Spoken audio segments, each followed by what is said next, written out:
Hey everybody, BombBuster72 here. Today we're going to do our review on the Fremont Knives Farson Blade Survival tool. So a little bit about this. This is the Farson Blade Survival tool from Fremont Knives in Lander, Wyoming. The official rated dimensions are 6 inches by 3.28 inches wide, and it's 0.14 inches in thickness. The tool weighs 8 ounces, and it's made out of a matte finish stainless steel. It also comes with 8 feet of black parachute cord on it. As you can see, I've redressed mine in a couple of different colors here. And it comes with a nylon sheath. So we're going to take this out. We're going to see how it handles in the field, and I'll let you know what I think.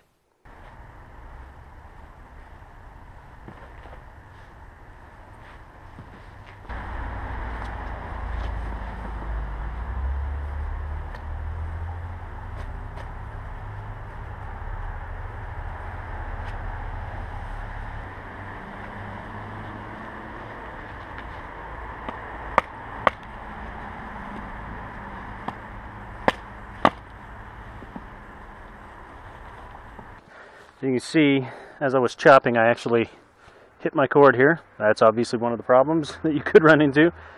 I guess I'll be replacing that parachute cord. So it seems to chop through parachute cord just fine, I guess. So here we've got it.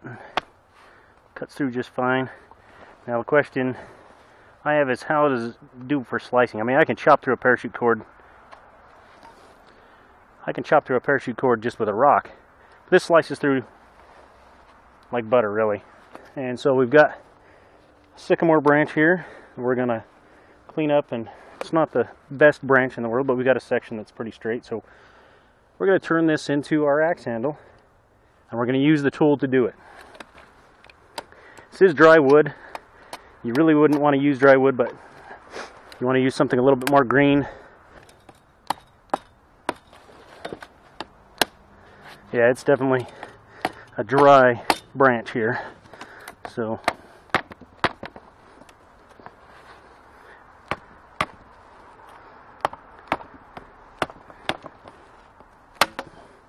now, one of the problems I'm seeing with gloves on, this is tight. It's a tight fit. And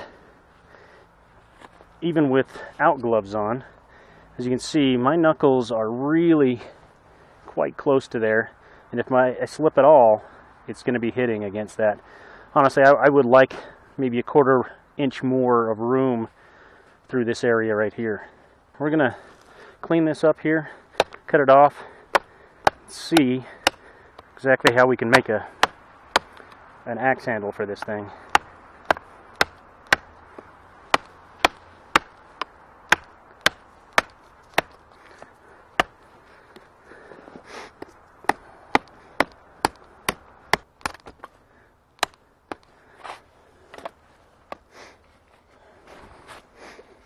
Alright, so here we have it. Now, I don't think that this is going to last very long as a chopper because it's so brittle, but I'm going to show you how this is done so you can take a look at it, and we'll see just how long it lasts with that. But obviously, green wood would be better. It's going to last a little bit longer, especially if you're beating on it. I do think that it'd be nice if Farson included some instructions. I think if you pay attention to how you undo it, you should be able to put it back on there, but having in the instructions how to rewrap this thing, it'd just be a good idea. Maybe a video or something. Yeah, I know a guy who can do that for you guys, just so you know. Ouch. Yep, it's sharp. I got myself. Pay attention to what you're doing, especially if you're working around it barehanded. There's your proof. Didn't slice, all I did was touch the blade, just tapped it, and that's all it took. But I'll be honest with you, maybe it's my own slight clumsiness, but I seem to like to christen my blades with my own blood every once in a while. I don't intentionally do that, but it does seem to happen from time to time. Alright, so we're just going to continue on and go on up here far enough. We're going to leave ourselves probably a good 6 inches to tie it off, and probably another, I don't know, 6 to 8 inches to tighten this thing up at least. So we'll just keep going until we got, say, 1.5 feet at least hanging out here. Alright, now we're going to cinch this in tight. And I'm biting back on itself here. And I want to do that because that friction is going to hold it and hopefully keep it from loosening up there. Now we definitely don't want to hurt ourselves doing this.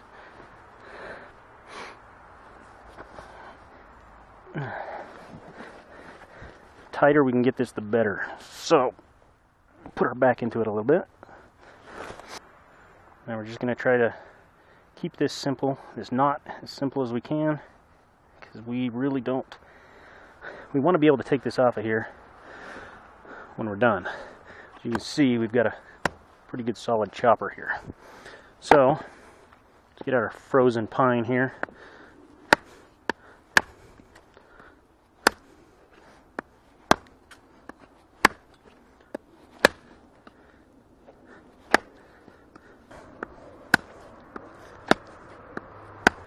Now, I'm not going to tell you that this is a replacement for an axe, because it's not.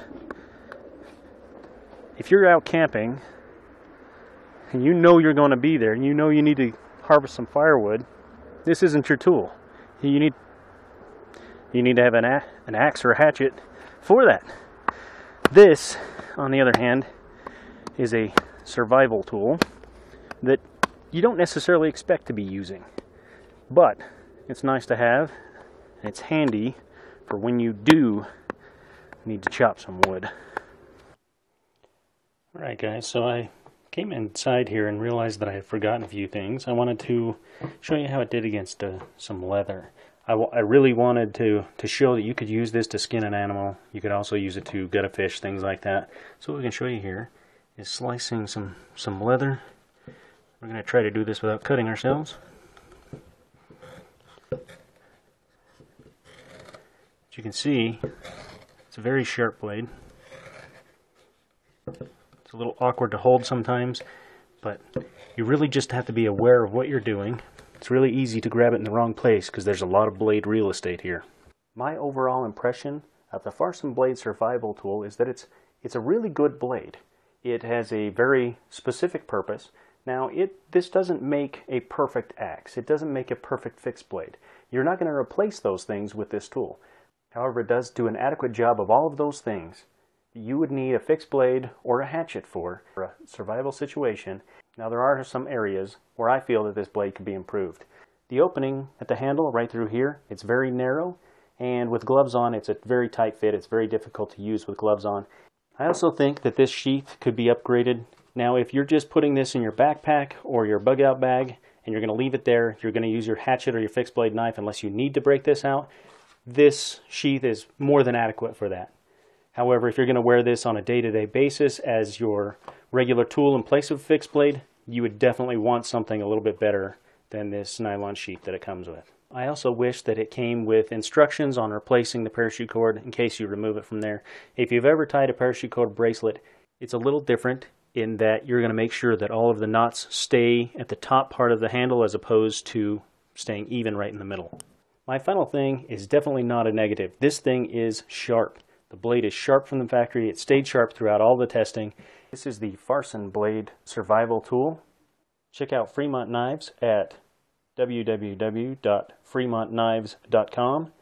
If you like this video, be sure to subscribe and leave any comments you have below. And at this time, I would also like to announce that I'll be giving away this Farson Blade Survival tool to one of you viewers out there. All you have to do, rules are very simple. Be a subscriber, leave a comment below to this video. 2 weeks, I will randomly select a person. I will contact you and we will get this thing out to you. Until next time, guys, take care and be safe.